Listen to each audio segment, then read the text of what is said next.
আছি। আজকে আপনাদের সাথে একটি বিষয় শেয়ার করব, এই জন্য ভিডিওটি বানাচ্ছি। তো অনেক সময় অনেক ইমার্জেন্সি বিষয় থাকে যেটা আমাদের জানা থাকলে উপকার হবে।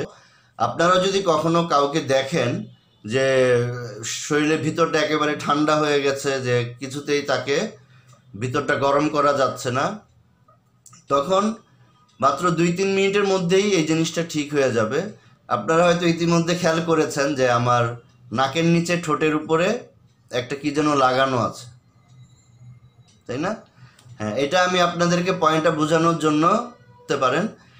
তো এখানে আমাদেরকে যা করতে হবে সেটা হইলো এই আঙ্গুলের মাথা দিয়ে, আবার খেয়াল রাখতে হবে যেন নখ না থাকে, নখ কেটে নিতে হবে।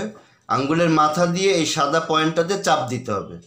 এই সাদা পয়েন্টটাতে আপনি যত জোরে চাপ দিতে পারেন দিবেন, তবে দাঁত ভাঙা যাবে না। রুগী সহ্য করতে পারে এরকম জোরেই চাপ দিতে হবে।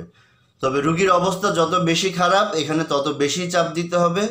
এটা শুধু এই শরীরে কাঁপুনি থামানোর জন্য না, কেউ যদি মনে করেন যে অজ্ঞান হয়ে গেছে, হুঁশ নাই, তখন আপনি যত জোরে দিতে পারেন দিয়ে দাঁত ভেঙে ফেলেন, সমস্যা নাই, কিন্তু তার জ্ঞান ফিরানোটা জরুরি, দাঁত পরে ঠিক করা যাবে। তো এটা হলো এমন একটা পয়েন্ট, এটা একটা আকুপ্রেশারের বা আকুপাংচারের পয়েন্ট।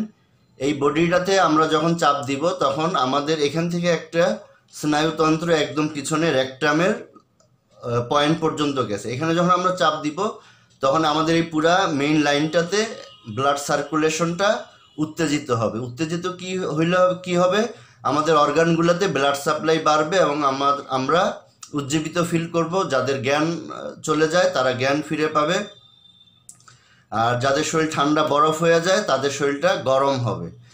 তো আমি চাপ দিয়ে দেখাই দিই আপনাদেরকে। এই যে সাদা পয়েন্টটা খেয়াল করুন, আমি চাপ দিলে হয়তো কাগজটা পড়ে যাবে। এই ঠিক মাঝখানের এই পয়েন্টে আঙ্গুলের মাথা দিয়ে এইভাবে চেপে ধরতে হবে।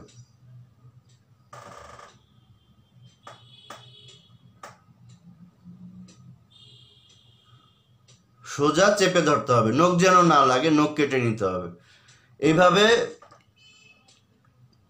অচেতন রুগী যদি হয় তাহলে সে তো আর বলতে পারবে না যে সে ব্যথা পাচ্ছে। তো ব্যথা পাক, দাঁত ভাঙুক, সমস্যা নাই, তাকে জ্ঞানে আনতে হবে। এজন্য যত জোরে পারেন চেপে ধরে রাখবেন। আর যদি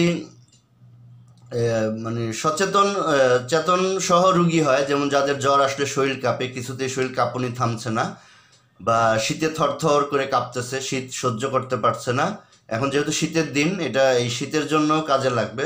অনেকের আছে হাত পা একেবারে বরফ হয়ে যায়, তাদের এই শরীরের ভিতরটা গরম করার জন্য এখানে যত জোরে চাপ দেওয়া যায় চাপ দিতে হবে।